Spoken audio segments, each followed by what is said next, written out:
Good afternoon, everybody. We have a quorum here, and it's 3:01, so I would like to start the meeting. May we have roll call? Commissioner McFarland? Present. Commissioner Turnbull? Present. Commissioner Obuchowski? Present. Chairman Henry?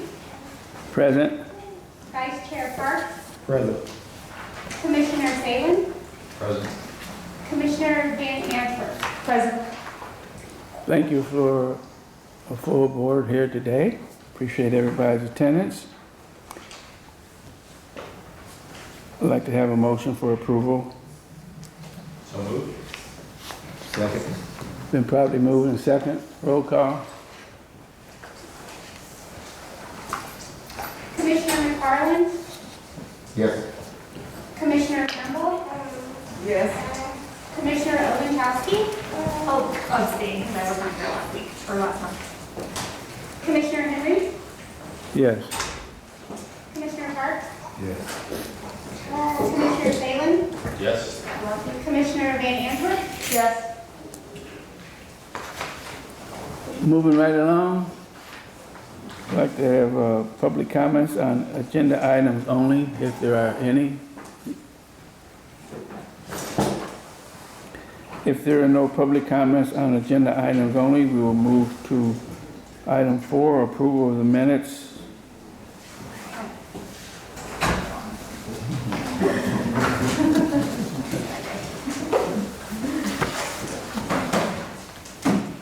Make a motion to approve minutes as presented. Second. Been probably moved in second for approval of the minutes. I'd like to have roll call. Commissioner McFarland? Yes. Commissioner Turnbull? Yes. Commissioner Obuchowski? This is actually the one I was trying to abstain from. Where am I doing that? Sorry about that. That's okay. Commissioner Henry? Yes.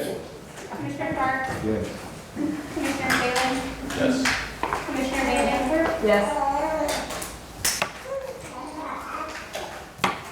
After 3 months, that's the first sound we have heard from her, Commissioner Turnbull's granddaughter. Oh. She's been notoriously quiet. That won't go in our record. Okay, under new business, item 5. We have a couple resolutions. We might have some discussion on it. The first resolution is 2022-01, Second Amendment Intergovernmental Agreement. Oh, no, sir. It's just one. This one here? It's just one, you said. Yep. 2022-02. Oh, this. Sorry. 02. Sorry about that. It's resolution 2022-02, Second Amendment Intergovernmental Agreement, Bristol Place Revitalization Plan Phase 2A.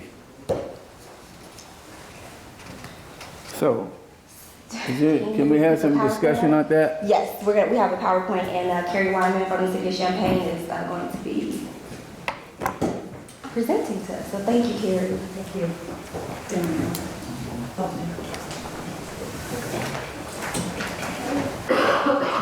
Good afternoon.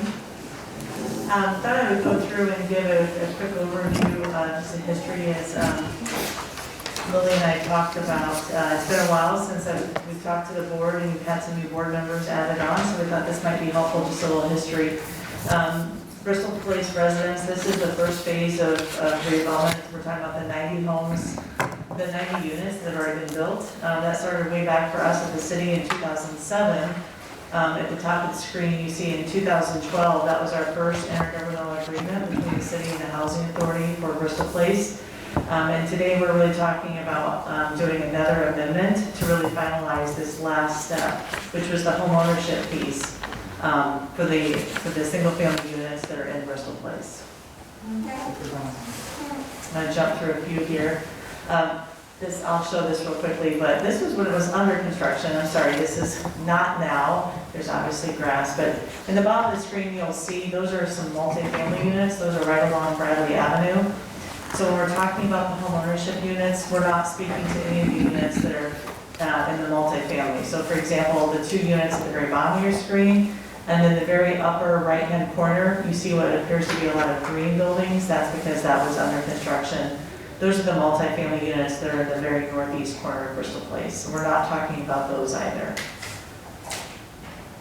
So long-term homeownership versus the ongoing rental. For the units that we're really speaking to for homeownership, we're talking about the 64 single-family homes that are in Bristol Place. Those will be available for purchase in year 15. And if people agree that they want to purchase those homes, then at the end of year 15, that really ends their affordability period. And those will be just like a home that you might own in your own neighborhood. Those were all plotted separately when we built Bristol Place, specifically so that we could do this step in year 15 if people want to actually purchase the home. For the units that remain at the end of year 15, if they're not chosen to be purchased and they remain rental, then they'll move in to a rental, they'll have the ongoing rental affordability, which is for 30 years. So an additional 15 years of affordable rental, along with the 26 multifamily that we just talked about, the ones that are there right along Bradley Avenue, and then the units that are in the very northeast corner of the subdivision. So just talking a little bit about how people can purchase these units. Early on, it was one of the reasons we liked Avis, the developer, was because they brought this lease, or good steward program, if you will. This is a product that they've offered up in the Joliet area. It allows people that are living in the houses today to earn equity over a period of the 15 years. Each year they can earn equity towards their down payment or their purchase price, right? So it's an incentive for them to be a good steward of their home while they're a tenant, and then that transfers into an actual reduction in the purchase price in year 15. In order to get those equity credits, they'll need to participate in some things. They'll have to pass inspections every year. They'll also need to participate annually in some financial workshops, and some homeownership workshops. So all along the way, we really want to encourage the tenants to be active in working towards that homeownership, so when year 15 comes, they're ready to be bankable. So this started in 2020, but what else started in 2020? Anyone? A pandemic, right? So a pandemic started. This actual study session I did with David Northern. It was the last live in-person study session in March of 2020. So things have kicked off a little slower than we anticipated. We still are looking at a 15-year window that would end in 2035.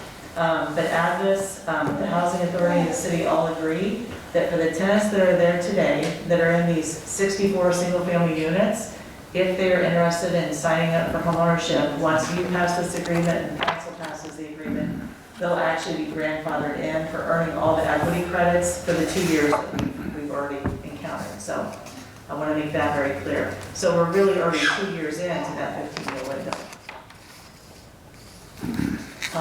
I'm going backwards, sorry, 1 second. So just to talk a little bit about what are the units that are available. There are a total of 64 single-family houses when you drive out to Bristol. 6 of those are market rate, however, so there's not a voucher tied to those. So there's no, what we're going to call gap funding, and we'll get to that in just a moment. So there's 64 units. Of those, 21 are 2 bedrooms, 31 are 3 bedrooms, and 6 of those are 4 bedrooms. I'm not used to this clicker, sorry, keep going backwards. Okay, so in years 1 through 8, all the existing tenants that participate and want to become homeowners are participating in the Housing Authority's Move to Work program. So that's your standard product that you offer for local self-sufficiency. Starting in years 9, typically people would be graduating from Move to Work, but we wanted to make sure that we weren't encouraging people to move into Bristol then to just displace them because of the typical program. And so this agreement will move people from the Move to Work program into this Good Steward Lease Purchase program. So they've been doing all the things, they've signed the agreement, in year 9, they graduate into the Youth Steward Lease Purchase Program. And I believe that's what you've adopted as 2020-03. That's an activity in your MWT Plan. But this is the year that there could actually be a gap, because part of the Housing Authority's policy is right-sizing. And so we understand that if people have moved into a single-family home that they thought they would be purchasing, we anticipate that there will be family size changes, but we also want to encourage them to take care of that property and consider that, right, we're moving them towards ownership. So this is where the city has agreed to set aside $770,000 that we would start paying in year 9 through year 15, if in fact a family in any of those units that are homeownership potential, if they need to be right-sized. So if they're in a 4-bedroom, but typically their voucher would only be a 3 or a 2-bedroom voucher, we would pay you the difference. And I already gave away the punchline, but we estimate, this is through calculations that we did in 2020, we've estimated that worst case scenario, that would be $770,000. And so we've actually set that aside in the city's budget. We have it set aside in our neighborhood development fund, but the payout would not begin until year 9, but that has been set aside for this program. So this would allow families, regardless of their household size, to stay in the house that they're in from year 9 to year 15 when they purchase the home. Now, what happens in year 15 if they don't purchase the home? Nothing happens on our end. We've paid a gap. At that point, that unit would not convert. That would really be up to the housing authority to decide then what's the next step. So we're really speaking to years 9 through 15 to keep people in the same unit. In year 16, any of the homes that are not selected to be purchased, as I said earlier, then just continue to be rental properties. And they would be under the LIHTC or the low-income housing, excuse me. Under the LIHTC, they would remain that way for 30 years. Do you have any water? I'm sorry.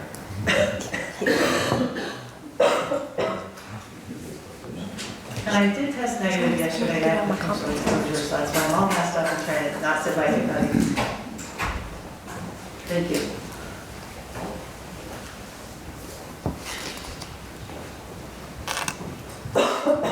Sorry, the more I talk, the more. They're going to go grab you some water. So starting in year 2034, this is really when we want to start talking to people and asking them, are you ready to purchase that home? So remember, every year they've been attending financial literacy and homeownership workshops. So we're touching them every year, walking through this process. But then in 2034, it's really getting serious. We need you to commit, right? So the recommendation is the housing authority would be seeking out each one of those tenants and saying, is this still your goal? And if so, now's the time to start talking to a bank about your pre-qualification and your financials. And that really is, I'll go back, that's really the end of the presentation. I'm happy to answer any questions. The resolution, as I mentioned, this is a second amendment to our original Bristol Place, City of Champaign and Housing Authority of Champaign County intergovernmental agreement. And this just solidifies the fact that you've put this in your move-to-work plan and that we've set aside the funding to pay that gap. I'll just ask a question. I don't know if it should be answered by Will or by Carrie, but two-part question. First part is, will we require additional staff needed at the housing authority? And if so, what is the time commitment for them with this specific program? I like to read it.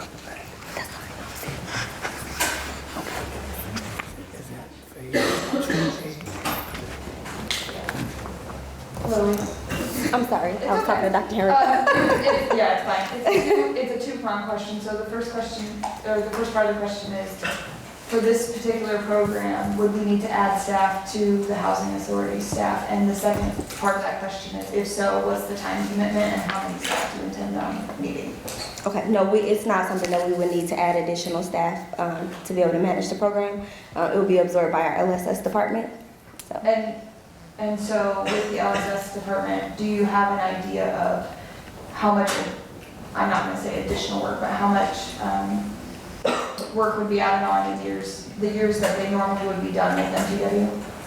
So ideally, no, I don't have an answer for that, but I can get back to you to try to give you an estimate. Yeah. But I would say ideally, they would have been working with them in year 1 through 8, and they're kind of on their own years, Okay. the rest of that time. We're still there to support and guide them and give them the help that they need, but the bulk of the work should be done in years 1 through 8. But It would be low maintenance. Mhm. Okay, got it. Thank you. I have a quick question. At years 1 through 8, 4 through 8, the mortgage payment is a certain amount. After that, do you readjust the property and then give them a different mortgage rate? So how do you do that? Years 1 through 15, it's purely rental. So although we're signing them up for what we're calling a homeownership program, it's really just enrolling them to say, yes, I want to purchase in year 15.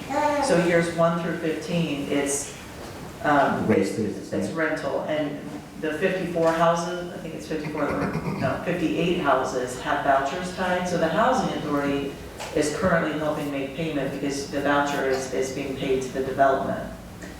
So there is a mortgage on the property, but that's paid by the property owner, not the individual tenants. Oh, by housing?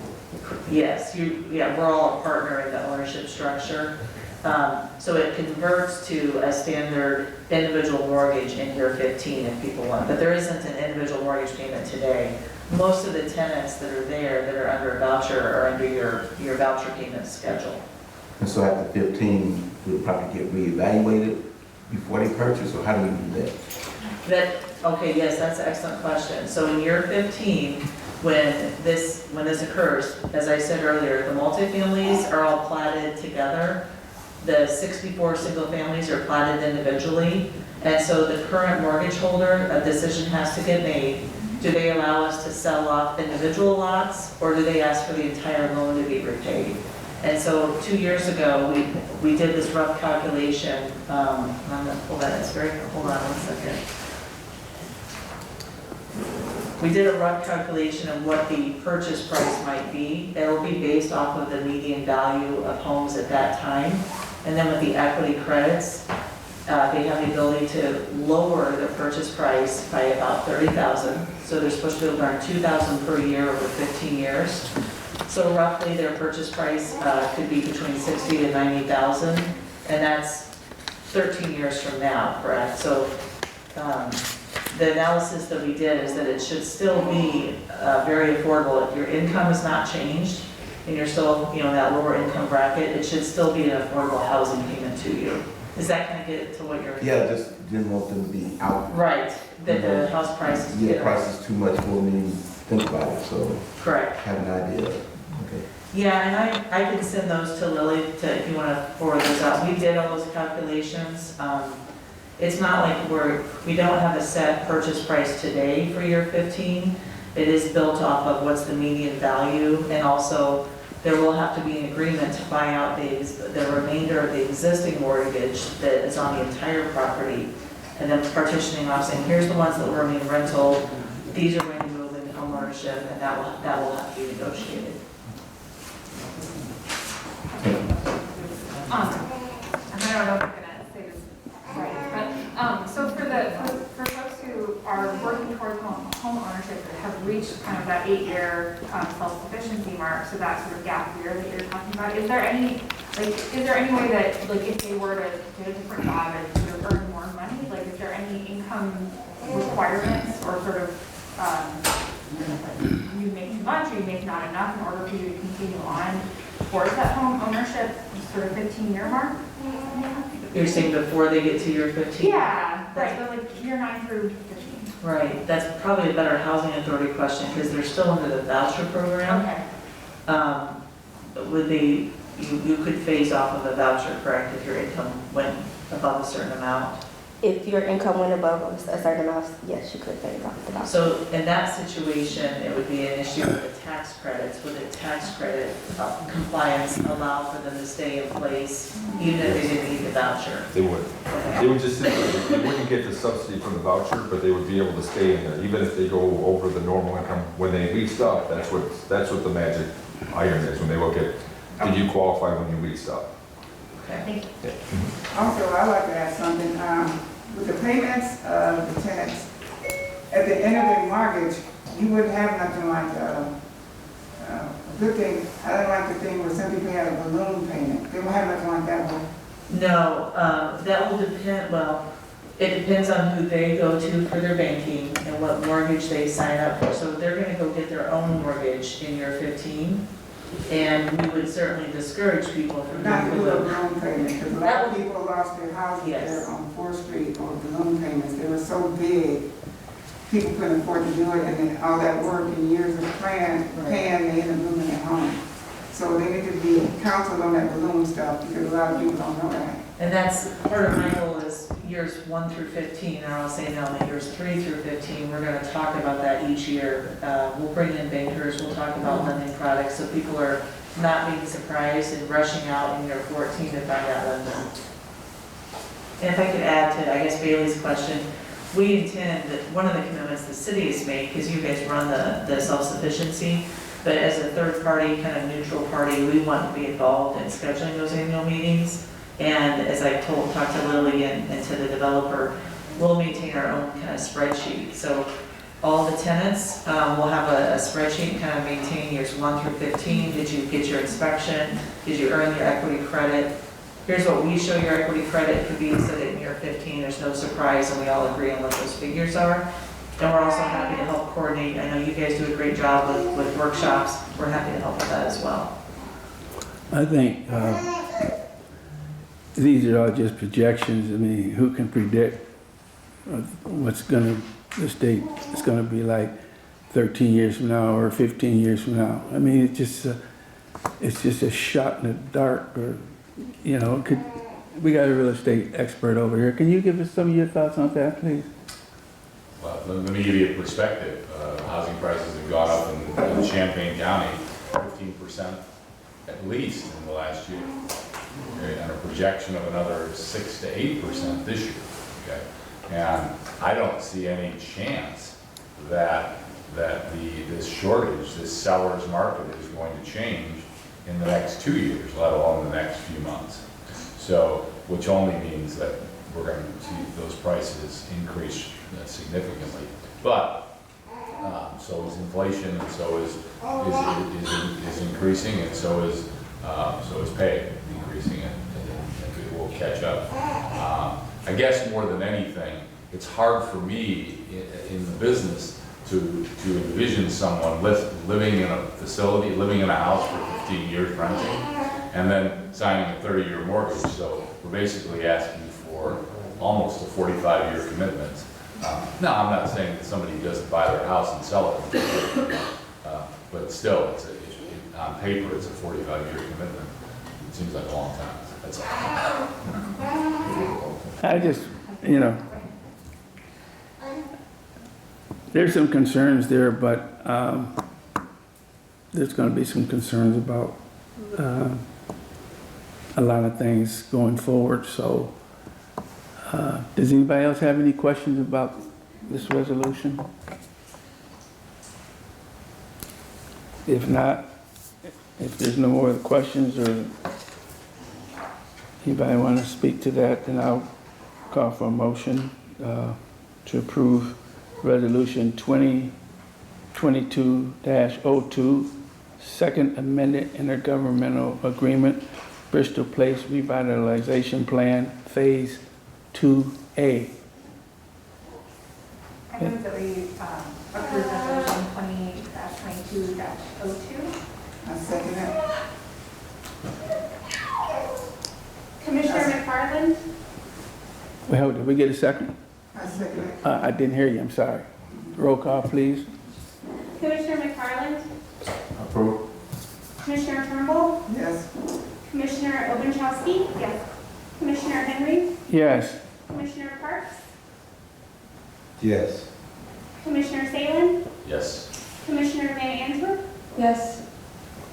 Thank you very much. Thank you, Carrie. Appreciate it. Thank you for your presentation. It's been a while since you've been over here. That's gonna leave people, nobody wants. Thanks a lot. Appreciate it. Appreciate it. Thank you, Carrie. Feel better. Are we ready for the executive officer's report? All right. So, good afternoon, Commissioners, and thank you all for being here. We've got a lot of exciting news today, so I'll try to make everything quick, go through things very quickly to get us out of here on time. But I want to first start with our Employee of the Month, who is Miss Deborah Lee. Deborah is our, I don't know what's going on with this today. Deborah is our lead HCV specialist, and so I want to allow Robin to say a few words about her, who's our supervisor. Yeah, Deborah is. Step right on up, Robin.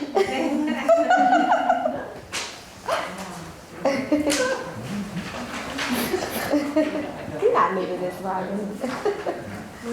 So Deborah is our lead HCV specialist. She is an excellent employee. She does very good at keeping her annual recertifications on task. So we don't have late ones, which is a plus in the HCV department. She's very helpful to everyone, helpful to me, to all the other specialists. Thank you, Ms. Deborah. I have a certificate, a gift card, and a trophy for you. Thank you. Thank you. Did you want to say anything? Thank you very much for your contributions. Thank you too. Next up, we have our YouthBuild Student of the Month, who is Miss Asia Mitchell. Miss Shabana is going to say a few words about her. Asia is a really cool kid. I love Asia. And her sister is actually Shari, who is our leasing clerk here. So unfortunately, Asia is not able to be here today. She started a new job. So she's in the right place. But the reason why the staff tonight chose Asia is because she's come a long way, and she's rough and tough, and she fights hard for what she wants, and she's made leaps and bounds. So she came into our program with 0 credits. She's already halfway there, and she's been very vocal about making sure that she gets the help that she needs. She's on a couple of papers right now. And so I came into the classroom the other day, and I said, everybody got to pick up the pace, and she raised her hand, and she said, I need this paper done. Who's going to help me finish the paper? And so she's very vocal and expressive, and we're proud of her. She's a good student to have in the program. I'd like to say something about Asia. I'm her ex-foster mom, and she is a lot of work, and I really appreciate you guys taking over, because I could see her going to destruction. She might have been in prison and somewhere else, because I'm not getting into her personal business, but it's very serious. So you guys are doing a great job with her. And she talked to me every day after she got through the program. But I'm really thankful that she got saved. Thank you.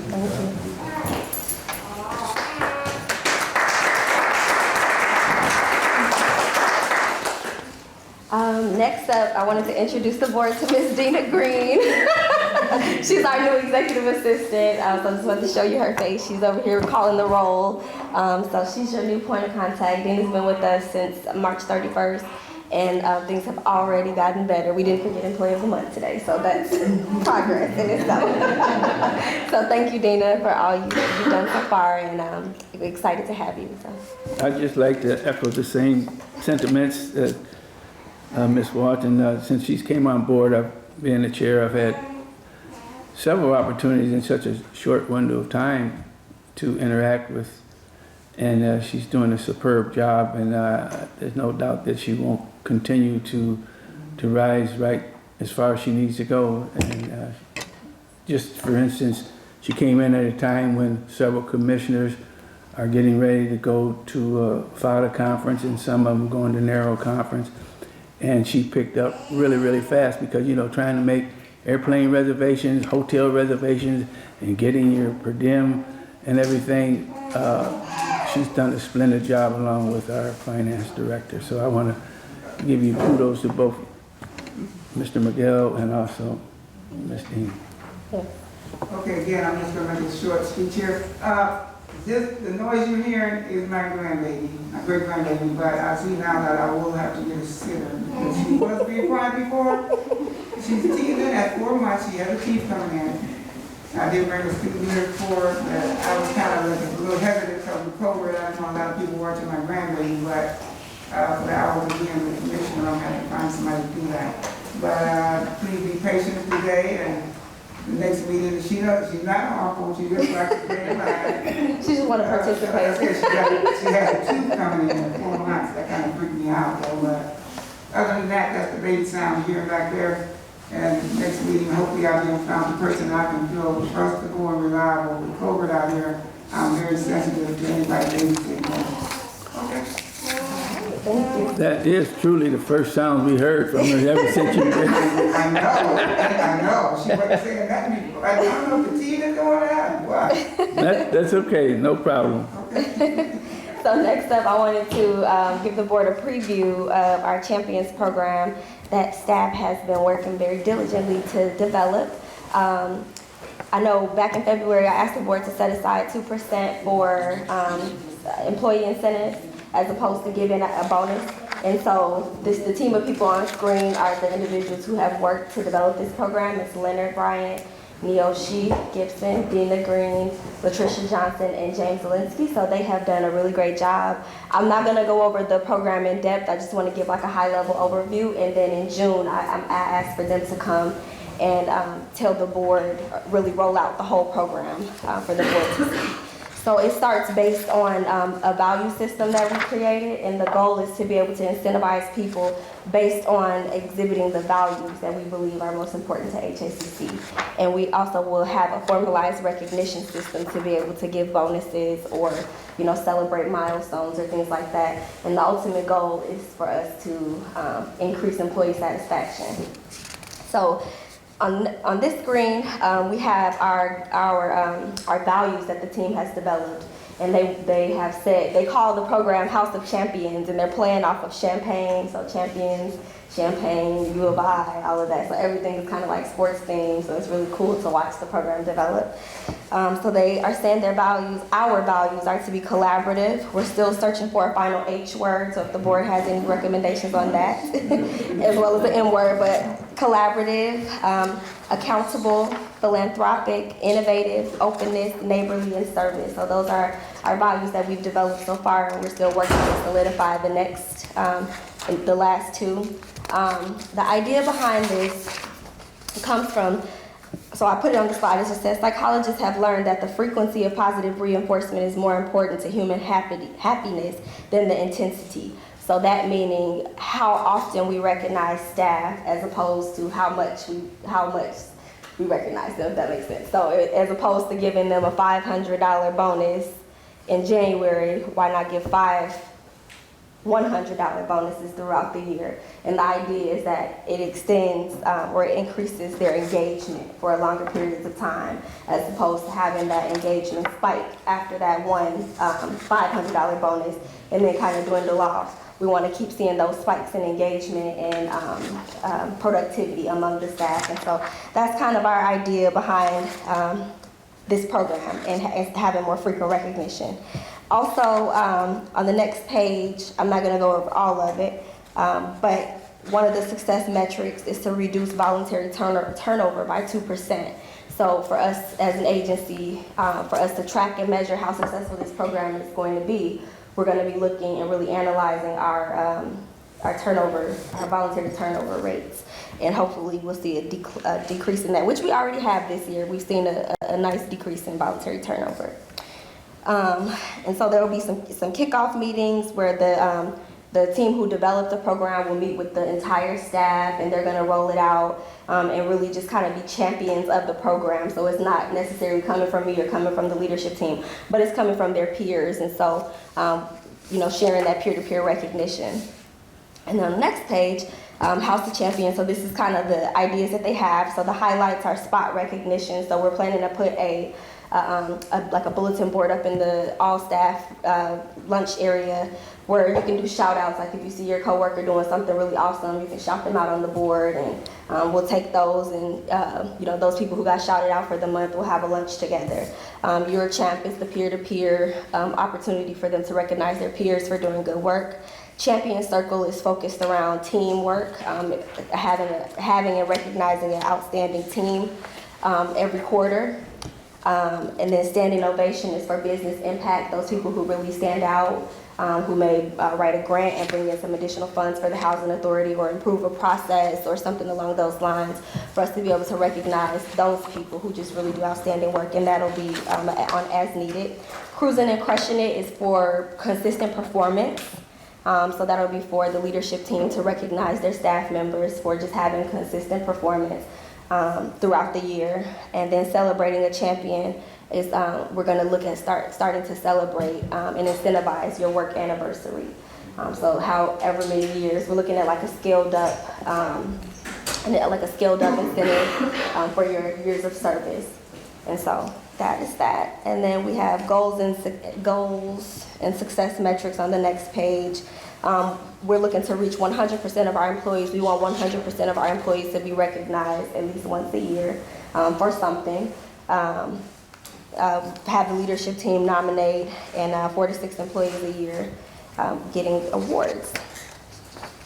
And then on the next page, so that's just kind of an overview. So again, in June, the entire team will come and present the fully completed program. And they've been working very hard. They meet like once a week to develop this program, and they're passionate about it, and it's good to see. It is good to not have it coming from my brain alone, but coming from the people who actually have to live and do the work at HACC. Next thing we have is we'll be rolling out a client experience program as well. And this program is going to be focused on enhancing our communication with the community and just building up a better way of communication and all of those things. So some of the things we're looking at doing is like an employee rating system or some type of feedback terminal for clients to give us ratings on how their service was. And changing the sign-in process at the front desk. Right now we're doing paper. We're going to convert that to electronic format. We're getting ready to convert our software system, hopefully, to be able to do recertifications virtually, just making things a little bit easier for clients. Looking at getting a new phone system to make accessing the housing authority a little easier. And then more updates that we'll have for the board in June. So we're just looking to just try to improve communication, kind of come to this century with the way we communicate with clients, truly be paperless and improve processes. So that's just a little bit about that. We also have our 2021 annual report available. I'm not going to go through it, but I did provide the entire board a copy of it, so you should have it. It's also on our website, and it will be sent out via Constant Contact today. I wanted to show the board, present it to the board before I presented it to the public. So this is what we have for 2021. So lots of good news in there. All right, and then now here comes the fun stuff. Big win. Okay, you go to the next slide. So our first win is a House Bill 2775. Tamika's gonna give some updates. But Housing Authority staff we've been really advocating to get this bill passed, talking to all of our legislators. And so it has been passed by the House and the Senate and is currently at the governor's desk. So Tamika, can you give some update? Well, she announced all the fun stuff. It was passed on the 7th of April, and so it has been sent to the governor as of April 20th to actually sign. And so once it's signed, it will actually go into effect on January 1, 2023. And so the forms of payment that it also includes for that source of income protection is the Social Security Disability Insurance, supplemental Social Security income, housing choice vouchers, veteran vouchers, child support, emergency rental assistance, COVID relief, and other non-wage based ways of paying rent or legal forms of payment, including cash. I did include with all of your packets as well, just the updated version of the House bill. And then if you look on page 2, on the right-hand side where it says endorsing organizations continue, you will see the Housing Authority of Champaign County listed as one of those that was actually involved in getting this complete as well. So just wanted to say that. And I thought was like interesting facts on here as well, just about who this will all protect. And a couple of things was over half of Illinois households that earn some sort of non-wage income this will protect. 99,000 housing choice voucher participants in Illinois. Workers needing emergency assistance to help cover rent due to COVID challenges. And then persons fleeing domestic violence, sex trafficking, or other dangerous situations. So this will definitely benefit not only in the state, but definitely here in Champaign County for landlords just to say no only because someone has a housing choice voucher. So that's really, really, really exciting, and we've been celebrating here. So following that, we're gonna be doing some tenant education to make sure, so once the governor signs the bill, we'll be doing some tenant education to make sure our clients are aware of their rights. So we'll be adding a section about the bill in our briefings. We'll be providing like a tips for housing search sheet for clients, developing a fact sheet for clients or for tenants, updating our search packet with landlord education and tenant rights, and also creating a fact sheet with the Housing Authority's landlord incentives. So that's that. Next exciting thing is we have MTW Plan Approval. So our MTW plan has been approved, and Stephanie's gonna come up and give us the updates on that. So we're excited, and it's pretty early in the year compared to our previous years. This is the first time we've gotten approval this early. So I think it was back in October where we kind of went over the MTW plan before it was submitted, before it went out to public comment and things like that. But I'm just going to review some of those changes and some of the new activities that were approved. So one of the things is the Small Business Opportunity and Workforce Development Center. That'll be located at Oakwood Trace. Jean, go to the next slide. Sorry. And that'll be at Oakwood Trace, and that will just assist our clients with education, training, and how they can start their own businesses. And with that being said, it will also act as a business incubator. So our clients are able to have business meetings there, meet with their clients there instead of in their homes, and also have access to like a projector, a screen. We have Chromebooks and internet access, printing services, all of that they will have access to improve their businesses. On top of that, we're going to expand on our education and career readiness programs. We already have the adult education initiative with Penn Foster, so we'll be able to expand that and get, hopefully get more of our participants involved in that. And also just having in-person workshops, training, just to make our participants more employable.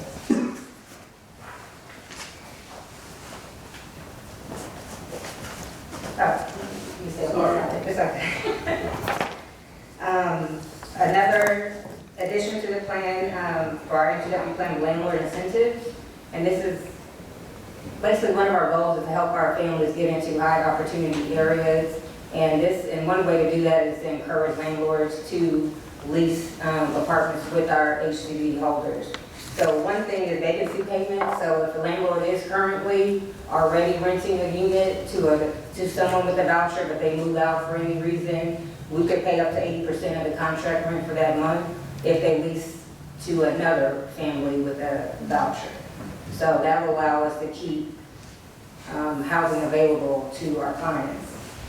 Additionally, we're going to offer a $500 incentive for first-time landlord lease-ups. So getting new landlords, getting new units into the program, and so they can lease up for up to 5 total units for a total of $2,500. Some of our modified activities is the LSS program. In the past, we tracked 18 to 54-year-old able-bodied individuals, but now we have changed that age to 19. We just seen that a lot of our 18-year-olds are still in high school, or they just recently graduated, and we're expecting them to earn the annual minimum earned income or be at the same level that their parents are. And so instead, we changed that to 19. It gives them time to get on their feet, figure out what they want to do with themselves, whether it's go back to school or get a job. And then additionally, if they are not the household, the head of household, spouse, or co-head, then they aren't required to have that minimum earned income amount. They're still required to work or be in school, but there's no minimum earned income amount that they have to meet. In addition to that, with LSS, with an 8-year term limit, actually, there is a 2-year extension available. So if any of our families were directly affected, say, by COVID, or they received any type of waiver like they were in school for a certain amount of time, some type of medical waiver, or they had to take off work to be a sole caregiver, then they could request up to a 2-year extension, that an 8-year term limit, just to help them to be on track to be self-sufficient before they get off the program. So that 8-year term is just for anybody that's in housing or just? If they fall under one of the eligible exemptions, so say they were out of work for a while due to an injury. And then if they were not at work and that 8-year term is coming up, what would happen? So we'll be developing an action plan that outlines all of this. So now that we've gotten approval, we kind of have to think through what's going to qualify for a 2-year extension, because we don't want it to be abused. It used to be 7 and went to 8 years. I'm not sure about that. Since I've been here, it's been 8 years. Okay, I know where So once we develop that action I plan, referred the young lady to her because the lady told me that I didn't have nothing to tell her. I told her that she's telling me that she's going to be getting out. I don't understand. She said she's getting off. Her 8-year term is coming up next year. So I will give her the information on her. I think this is being year 6, so they It's about 2024. So is anybody, any people coming up for next year? 2024 will be the first time the 8-year terms will be up. It started in 2016. I know, maybe she might have this stuff confused, so y'all can just deal with it. I'll give you her, she called me and somebody did with my phone number, so I get it, phone number and stuff. Another modification with our sponsor-based voucher program. So with our Healthy Beginnings unit, the partnership we have with Carl, the head of household living in those units, after being in the unit for at least a year, they can request HCV, tenant-based voucher if available. And then any escrow that had accumulated while living in the Healthy Beginnings house will be transferred over to the SHIP program. And finally, we have the provisional housing program that was passed as well in this MWT plan. And so we will help HACC assisted households with the goal of home ownership. They will move into a designated provisional housing program unit. And while there, they'll participate in home ownership education. They'll have supportive services that will help increase their credit scores, pay off debts, and basically get them in a good position to be able to transfer over into home ownership. I think that's it. Any questions about any of those? I don't know if this fits into specifically the MTW approval, but I was wondering if we were going to be having any landlord education forums or seminars anytime soon, because I've been in contact with a lot of landlords in my other profession, and I just was curious if we could do one of those. yeah, we have had some in the Yeah. past. I think just cut through COVID, it had been difficult. We tried to do them virtually at one point, and it just never Right. took off. But we have had some conversations about doing some updated ones, especially since the bill has passed and with our new incentives. And so we do have that in plan to do some. Sounds good. So then I also asked Stephanie to give an update on the emergency housing vouchers while she's up here, so. And the supportive services that they've been working so hard at. Yeah, so the status of the EHVs at this point, as everyone is aware, we've received 113 emergency housing vouchers. As of today, we have 44 that are housed.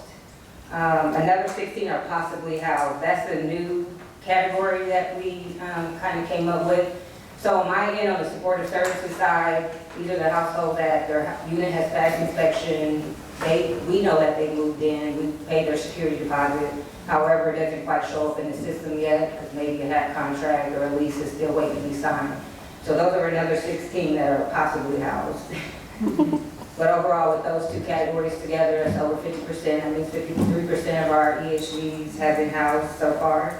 35 are still currently searching for housing. And then there's the remaining 18 vouchers kind of floating out there. So in various stages of the process. So we should be receiving some more referrals, but also ones who are currently being referred, they might be waiting background checks to complete. They might still be missing documentation or not gotten all their entire application in.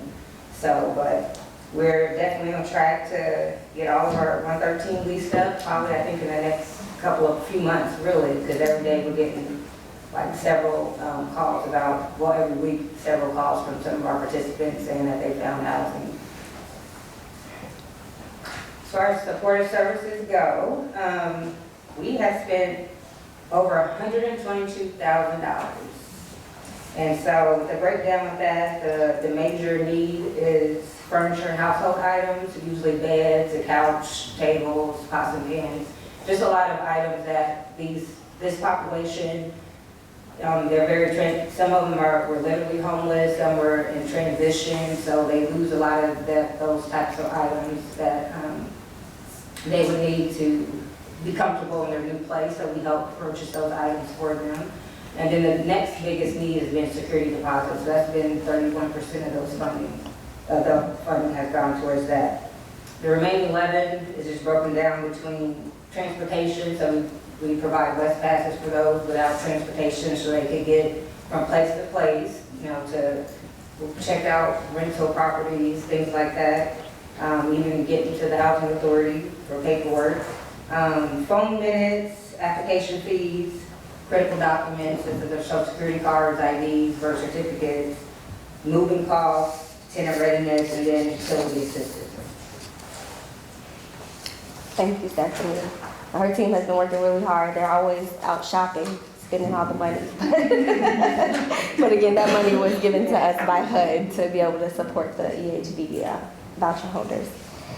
Okay, so the next thing, the American Rescue Plan Act. So I included in the board packet a proposal that we put together for $1.1 million to the county board. And this proposal focused on the renovation of the emergency shelter for families, as well as landlord incentives and supportive services. So we've asked the county to support a census tract based move incentive program, because we can only do so much as a housing authority, but they do have this ARPA money and they're looking to invest in affordable housing. And so we went to them with this proposal. And so the result of that was they granted us, or they gave direction, I'll say this the way it was given. They gave direction to the county executive to give us $675,000 toward the renovation of the emergency shelter for families.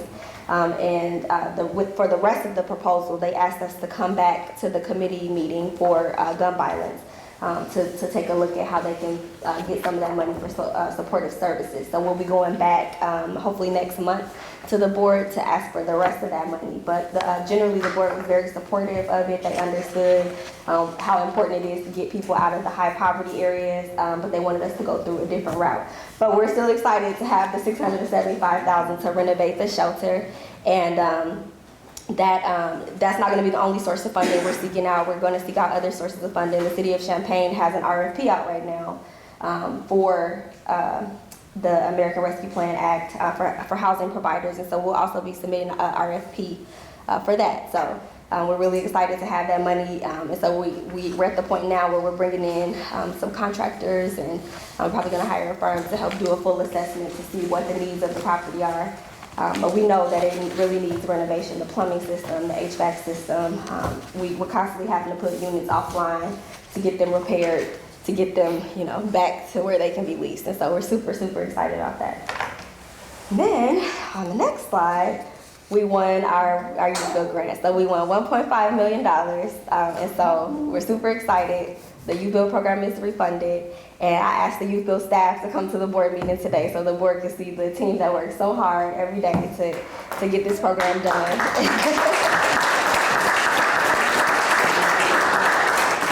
So the grant is a competitive process, and I just wanted to say that the YouthBuild program is a supplement to what we do here. It's not, it's not required, but it's a lot of work. The YouthBuild program requires not only the grant work and the finance work, but we have to deal with students as well. And so the grant work alone is 3 full-time jobs.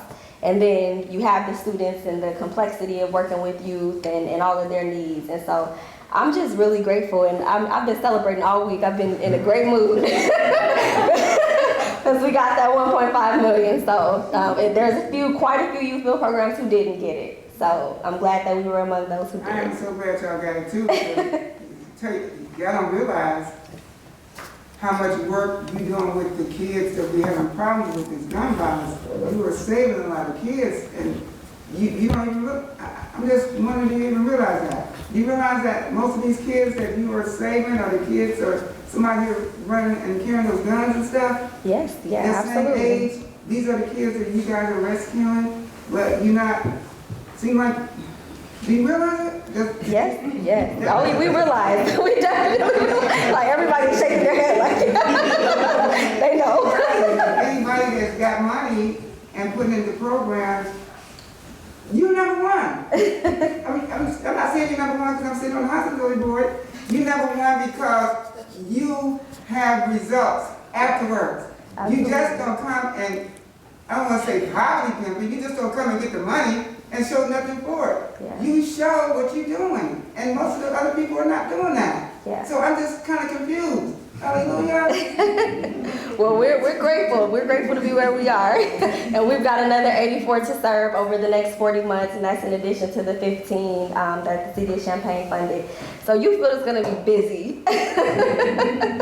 They're going to be very busy. So we're excited, and congratulations to the YouthBuild team. And we also have cupcakes and sparkling punch to celebrate after the board meeting. So.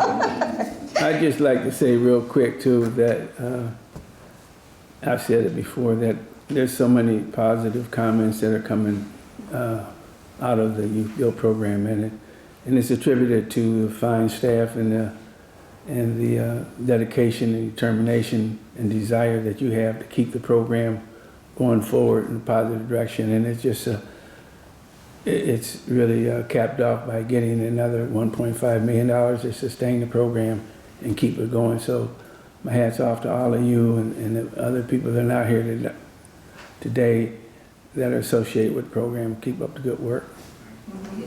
And Dr. Henry, like you're saying, people don't understand quite how much behind the scenes of getting this money. So kudos to whoever was on the board to try and get the money for the YouthBuild program. And YouthBuild, with your reputation, it helps. So kudos to both of you. Awesome. Thank you. Thank you all for what you do, how you do it, but also you're causing 3 high schools to step their game up, because the students that they were losing, you have turned them around and showed that they can learn, they can get it done. So I applaud you for that, and thank God for the 1.5. Amen. Okay, so on the next page, I just wanted to give the goals and updates. So now Tamika knows. Tamika and all of the staff, they know. I had a fundraising goal this year, $2.5 million, right? So right now we are at 2.412. So we're doing really well with fundraising. And That's just for 2022? that's just for 2022, Eric. That is just for 2022. So we've received that 1.5 from DOL, the 675 from Champaign County ARPA, 150 from City of Champaign. We got a $15,000 grant from the Rotary Club, 72,000 from the Club for the FSS program.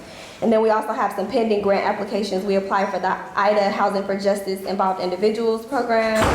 That's $475. We applied for a $20,000 grant with the City of Urbana. We applied for a $50,000 grant with United Way. And then we applied for the Job Training and Economic Development grant with the state of Illinois. So we're still waiting to hear back from those. But if we get those, then we'll really be way over the fundraising goals. So we'll see. So just excited about that. So just wanted to give the board an update on that. And then you can go to the next slide, Jean. Activities and updates. I'll try to go through this really quickly. So some professional development. I attended the executive director boot camp with NARO, and so that is a continuing education unit for the certified management executive through NARO. So it's different from the EDEP program. So just another certification that I'm working on to help me be a better leader. Tamika was selected to join the Emerging Community Leaders with United Way, so she'll be participating in that program over the next several months. So I want to update the board on that. Yes, congratulations, Tamika. What home means to me, so we participated in the NARO What Home Means to Me contest So Tammy and Latricia are two of our staff over at Oakwood Trace. They brought in all the kiddos and they were doing the poster contest. And so once we get the pictures back from those, I'll share them with the board. But they had a lot of fun and they had a lot of participation with the young people. So that was fun. Resident services. Trinisa has been running all over the place with her Residence Rise program. So this is a picture of her doing chair Tai Chi at the Haven. And so the seniors have really been enjoying that. They've gone on a trip to Paradise Casino. They've done coffee and donut socials, chips and dip social. I don't even see Trinisa anymore. She's always out at those buildings with the seniors now. So we miss her in the office. And so on the next slide, I have some photos, and we've gotten a lot of participation from the residents. They're really happy to see us back in the building and to see us back engaging with them. And like I said, we'll be giving the resident services calendar to you all every month. So if there's any events you'd like to attend or participate with, please feel free to come out. For Mother's Day, we're going to be doing a bit like a Mother's Day tea and fashion show. So that'll be coming up in May. We hope to see some of the board members out there. I know the residents will love that.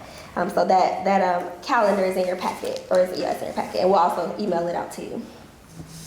Then we have an update on Securitas that Robin is going to give us. Securitas is our new security company that's at Washington Square and Steer Place. Yeah, so Securitas is there from Thursday night, I think they get there at 8, and then they leave at 6 in the morning. So they're there. 2 security guards are at Washington Square, 2 are at Steer Place, and they one is manned by the front door. So if people come in, they check IDs, they make sure, have them sign in, write down the apartment number they're going to, and then the other security guard will walk the hallways and then walk the stairwells and check the laundry room out.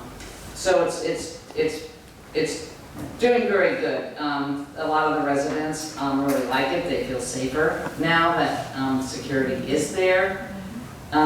From that's the graphs there, what that means is that like in the month of March, Steer Place, Securitas only had 2 incidents where they had to interject, and those were with residents. There were no visitor issues whatsoever.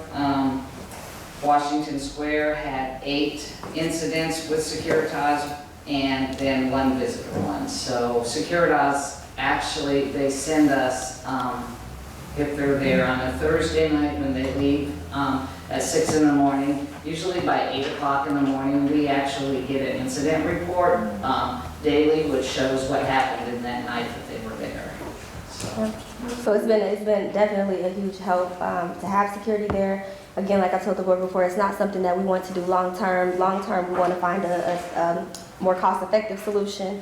But right now, this is the best thing that we can do to support our residents, and we've gotten a lot of positive feedback from them.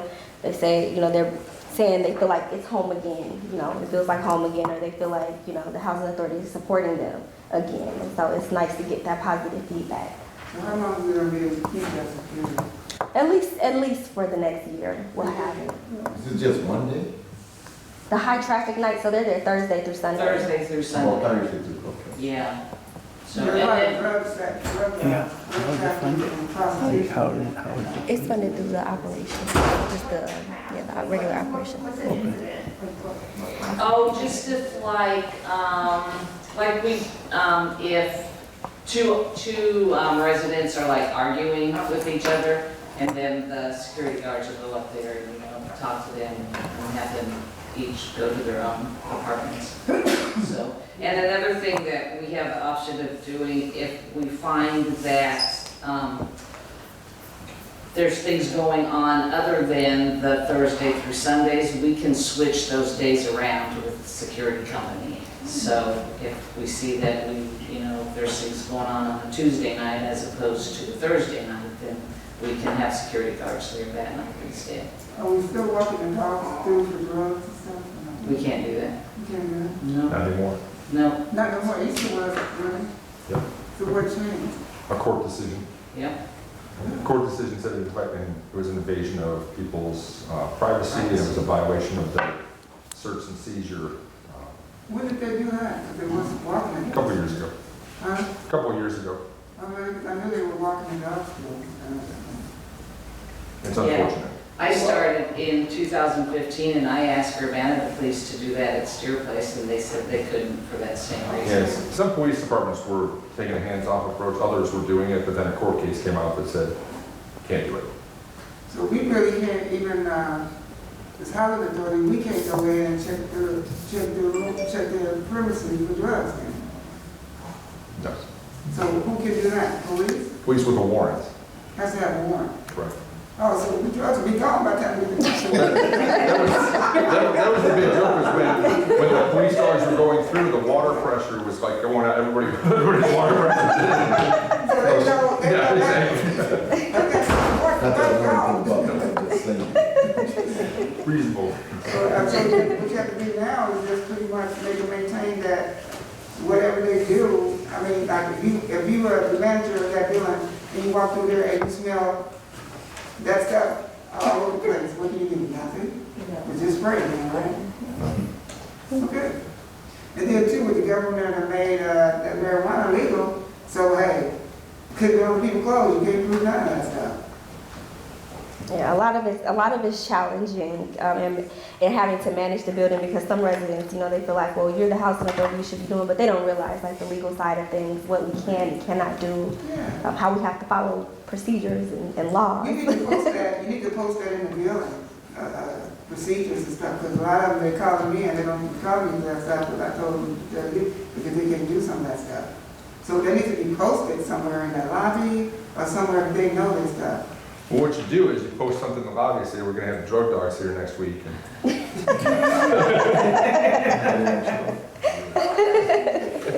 Yeah, so that's all right. Okay. So next up, we have the HCB waitlist data. I'm gonna let Tamika give the board an update on. I know you all asked last month about some details as far as locale of the applicants, so Tamika has some info. So, as you already stated, last month it was mentioned, wanting to know where the people actually applied from. And so the bottom one is the 71 point something, my eyes aren't good, 72.05, I think. And that is from saying that 72% came from Champaign County that applied. And so it was 27 point something, it looks like. 9.5. You need glasses. I'm getting a little older, guys. That was outside of Champaign County. Fancy And- socks you got. And then the lottery selection, those that were actually chosen for the 1,000, right at 70%, and then 29.60, I think it says, came outside of Champaign County. So we were able to really, even through the lottery selection, keep a lot of them who are already residing in Champaign County, which is really good, and it shows that the marketing that we did really did get all of the Champaign County, not all of them, but a lot of the Champaign County applicants. Yes, I'm the one that asked for that, and thank you very much.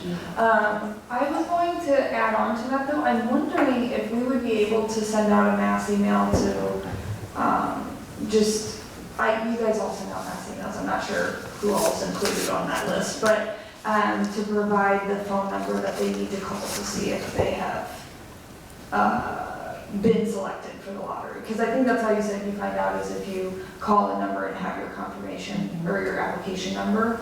I've gotten a lot of calls at my office asking me how to do that, and I only knew because obviously I asked last month. So I'm just wondering if that's something we can do. Yes, we can. Okay, We'll great. get that done. Okay, Pioneer update. So since YouthBuild has been refunded and has all this money to serve all these young people, we got to get them out of here as soon as possible. The city council, we went to city council on April 3rd and they approved. So we went to the zoning board of appeals meeting. They approved, they understood why we were asking for the variation. City council unanimously approved, and so construction can proceed. We ran into one hiccup, so with some of the city requirements that increased cost quite a bit, and so we gave some revisions back to the general contractor, so we're trying to cut down costs at least by $200,000 because the city requirements like bumped it up like $200,000. And so we're trying to scale back a little bit, but we are still working toward getting in there, and They have started, I believe they went out and started back working again, and so hopefully YouthBuild should be out of here by at least by the time the next cohort starts. Crossing my fingers. And then I have some updates on the YouthBuild program.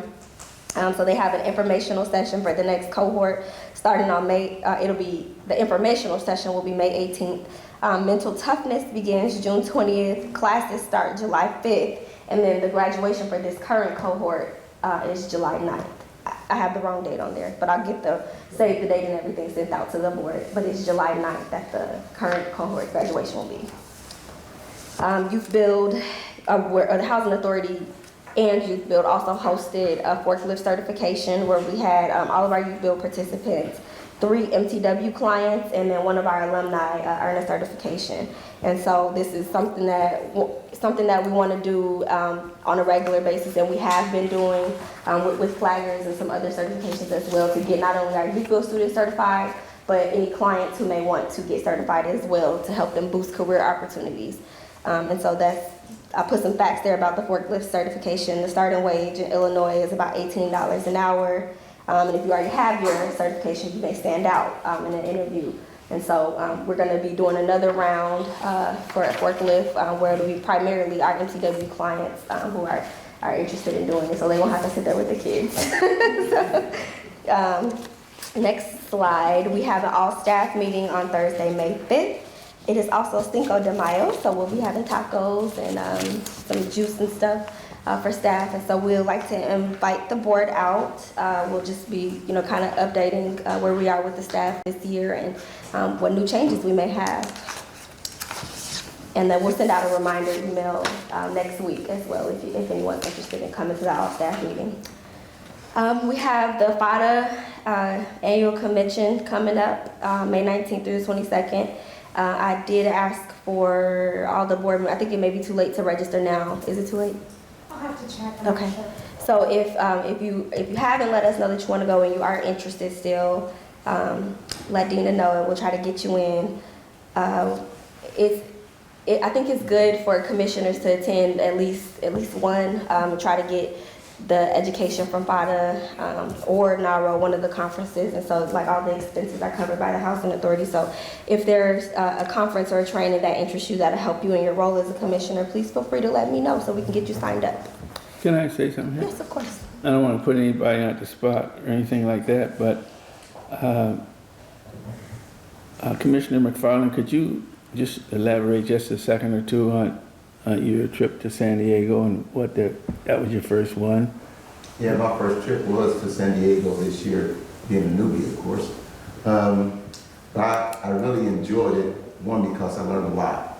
And I also learned where Champaign is on the table level compared to a lot of other housing authority. And Champaign is way up there compared to a lot of other housing authority. I learned quite a bit going through that, especially being my first year and just joining on. And so I would advise anybody to go to a conference if you can make it, because it's very helpful, learn quite a bit, got to learn and associate and talk with a lot of other people from different housing authorities from around the country, and it was very enlightening to me, and I truly enjoyed it and I learned quite a bit. Thank you. I'd just like to say also too that, I've been to several of these conferences and I've always learned so much. There used to be a time where I would bring a lot of material back and share them with other commissioners and have individual folders from.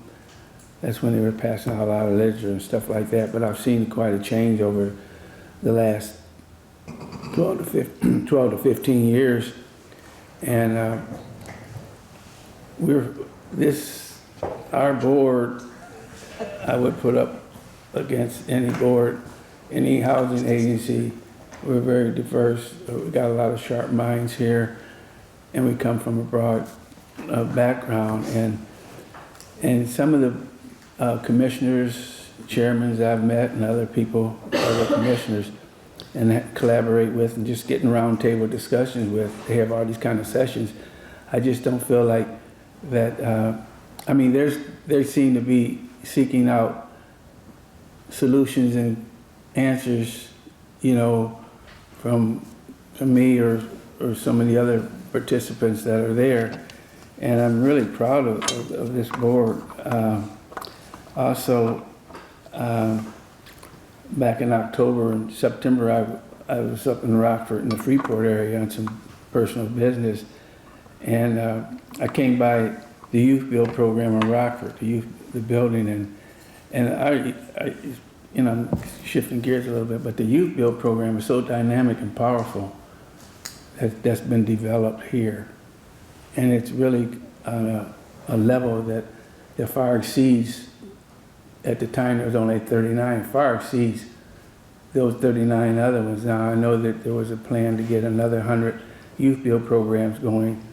I know they introduced a few more agencies. I think Birmingham, where Mr. Northern went to, got a YouthBuild Grant approved, and I don't know how many others, but this is an exemplary program here, and it's a tribute to the fine leadership and the people that are in the program that are working behind the scenes, and the support that we're getting also from both cities.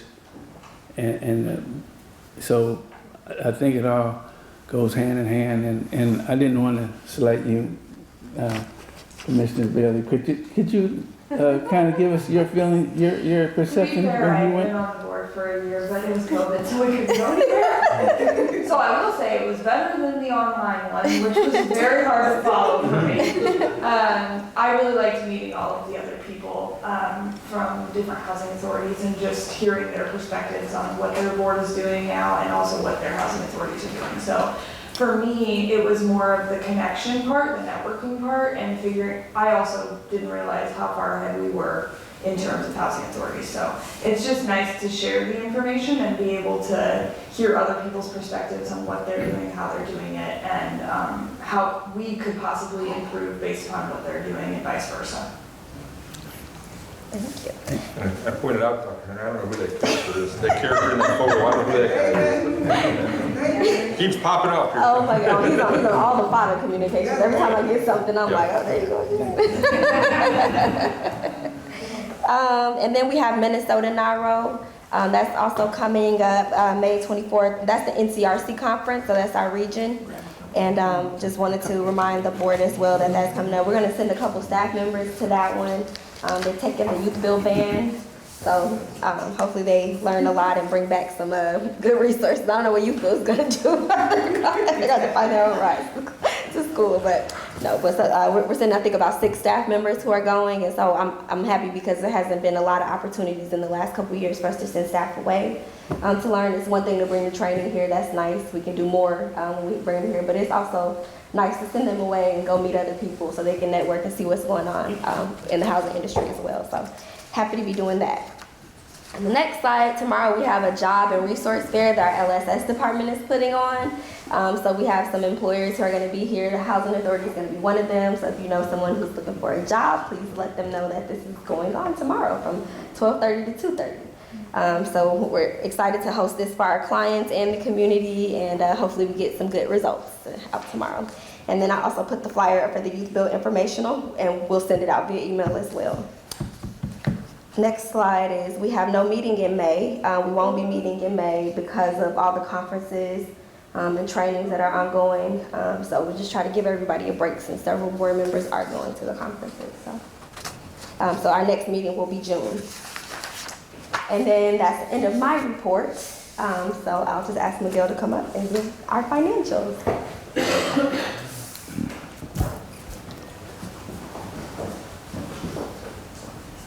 So I don't know if it's good or bad to be the last one. I always appreciate your reports, Miguel. Thank you. I'll try to be to the point. Our March cash disbursements were $310,000, out of which probably the most important disbursement were $26,000 to building Systems of Illinois, and that's actually for Pioneer. We did pay $74,335 to Cottage Hill, but that really doesn't count because that's actually a split. Because actually we got the same amount, but all the check was written to us, so had to divide it even. So that actually went to the account of Oak Grove Development Corporation, but that doesn't mean we didn't pull back our cash flow. So I see that the graphs were put there. I just wanted to mention the real versus budget, that we got this month developer fees for over $400,000, which were for Haven and Marketplace. And actually that put us of the budget. So that got us really well back on track, and that can be seen on the bottom line of the total company real versus budget. We are now ahead of the budget in terms of positive cash flow. The other thing I wanted to mention briefly is that normally the type of reports that are put on the board packets have the month and a column for the accumulated. There's other reports that once in a while I interchange them, which instead of having the month and the accumulated, they have the accumulated. And the point is that they're broken up, which is what normally isn't seen. You know, the accumulated just has everything consolidated. But based on that, I wanted to show, as of the first quarter of 2022, on those charts over there, that it's kind of hard to keep them proportional because the numbers of the different properties are a little, disparate. Like, you cannot compare the size of Steer, like to Hayes, for example. But the blue bars actually represent revenue, and orange bars represent the expenses. So we're actually ahead, I'd say, in every property. And I think that's important. Maple Grove Manor is maybe the one that we have to see. This month I had the opportunity to get back to some things that I was not doing personally, so that gave me a chance to look at Maple Grove and Apple Trade, especially their numbers. The reason being that my senior accountant resigned, so until I can get that covered. But it gave me the chance to revisit some things that I would just see in the summaries. And I can tell that Maple Grove, the vacancies can pretty much explain the reason for that. So those are the... And I just want to say, I'm sorry, Miguel, to interrupt you, but the Maple Grove, we've been aware of the vacancies, the issues, and we have a meeting with United Way and RPC next week. We're going to be reviewing our MOU with them. And so we're hoping that they've been having trouble, I guess, with referrals. And so that's kind of why things are down. But also we've had units down for needed renovations. And so we'll be hopefully seeing that increase in the next couple months. So that was for the blended components. And then the next graph is for the discrete components.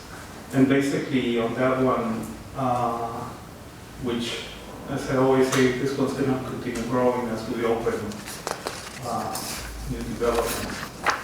But I think for the first time, I'm seeing Oakfield also catching up with revenues over the expenses. So I think that's positive. So again, those are also going. The blue bar is is bigger on them. Haven actually is usually the one that has a much bigger model. That's all I have. Thank you, Miguel. Thank you. I have a quick question. Did I miss it, or whatever happened to the elevator situation? I On think it was Steer. For Steer Place. in Steer, well, those got actually paid. We had an elevator situation in Steer and Washington happened at the same time, pretty much. So Jean may remember that very well, but those have been already. And everything is repaired with them now, so they're rolling. I'm working on it. Yeah. Thank you. Okay, I think if everybody is in agreement or has no questions, we would like to entertain a motion for approval of the financial report from Mr. Miguel. So moved. Second. It's Just for the record, that also includes the cash disbursements and check listing, correct? Yes, sir. Thank you. It's been properly moved in second. Roll call. Commissioner McFarland, Yes. Commissioner Turnbull, Yes. Commissioner Obenchowski, Yes. Chairman Henry, Yes. Commissioner Salin, Yes. Commissioner Van Antwerp. Yes. Is there any public comments on non-agenda items that anyone would like to speak to? Floor is open. Okay. Is there any reason for a closed session? No, sir. Wow. Okay, at 4:27 p.m., we consider this meeting adjourned. All right, please feel free to take a cupcake or some juice. Let's partake in some